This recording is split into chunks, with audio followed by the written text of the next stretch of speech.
साथियों, आज हम इस वीडियो में जानते हैं उस बूढ़ी माँ की झकझोर देने वाली कहानी जिसे उसके बेटे ने वृद्धाश्रम छोड़ा और फिर कभी वापस ही नहीं आया। तो बने रहे हमारे साथ आखिर तक। आप देख रहे हैं SD24 स्टोरी। मैं शमा परवीन। मेरा बेटा मुझे वृद्धाश्रम छोड़ गया और आज तक लेने नहीं आया, यह सोचकर बूढ़ी अम्मा रोने लगती हैं।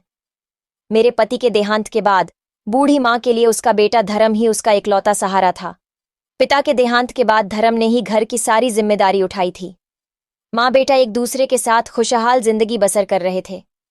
एक दिन माँ ने कहा, धर्म बेटा, अब तुम्हें शादी कर लेनी चाहिए, क्योंकि मेरी जिंदगी का कोई भरोसा नहीं है। आज हूं कल रहूंगी कि नहीं पता नहीं, इसलिए मेरी जिंदगी रहते ही शादी कर लो। माँ की बात सुनकर धर्म कहता है, अभी तुम कहीं नहीं जा रही हो माँ, तुम्हें तो अभी मेरे बच्चों को खिलाना है और उसकी शादी भी तो देखना है, और तुम माँ अभी ही मरने की बात कर रही हो। हंसते हुए ये बोलकर धर्म ऑफिस चला जाता है। इसके बाद माँ बे उसको शादी के लिए दबाव नहीं डाला। माँ ने सोचा जब मन होगा खुद कर लेगा। जब वह ऑफिस से घर आया तो उसके चेहरे पर पहले जैसी मुस्कान नहीं थी। माँ ने पूछा, क्या हुआ?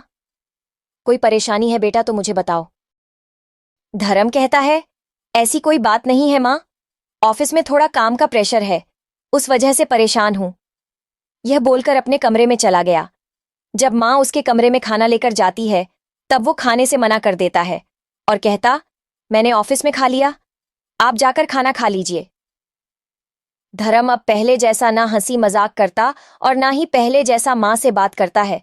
बूढ़ी माँ ने कई बार उससे पूछा, कोई बात है तो मुझे बताओ, लेकिन वह हर बार काम का प्रेशर कहकर माँ की बात को टाल देता।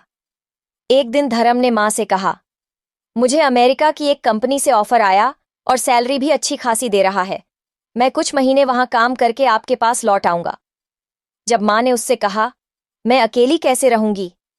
उसने कहा, जब तक मैं नहीं आ जाता तब तक आप वृद्धाश्रम में ही रहना, और यह कहकर बूढ़ी माँ को वृद्धाश्रम छोड़ देता है और कहता, अगर आपको कोई चीज की कभी जरूर हो तो इस नंबर पर कॉल कर लीजिए। यह कहकर वह विदेश निकल जाता है। वृद्धाश्रम में रहते हुए बूढ़ी माँ को महीने से ज्यादा का वक्त हो गया था, लेकिन बूढ़ी माँ के बेटे का आज तक फोन नहीं आया था। बूढ़ी माँ हर दिन उसके फोन का इंतजार करती, शायद आज फोन आएगा और वह मुझे यहां से आकर ले जाएगा। ऐसा करते हुए पूरे 1 साल बीत गए।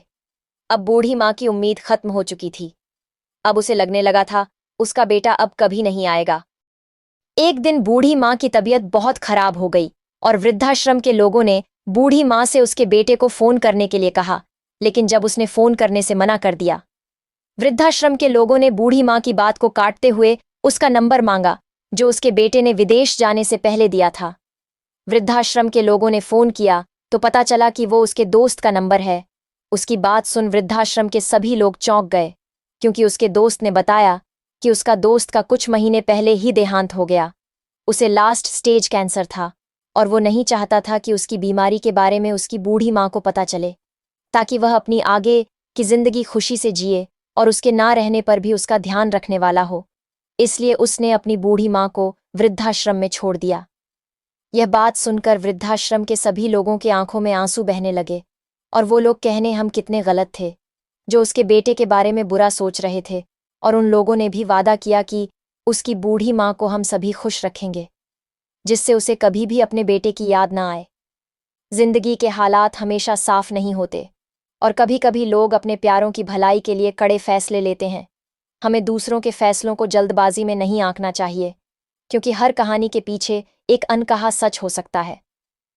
आपको यह कहानी कैसी लगी कमेंट करके ज़रूर बताएं, और हाँ, वीडियो को लाइक करना बिल्कुल भी ना भूलें। तो मिलते हैं अगले वीडियो में, तब तक के लिए अलविदा।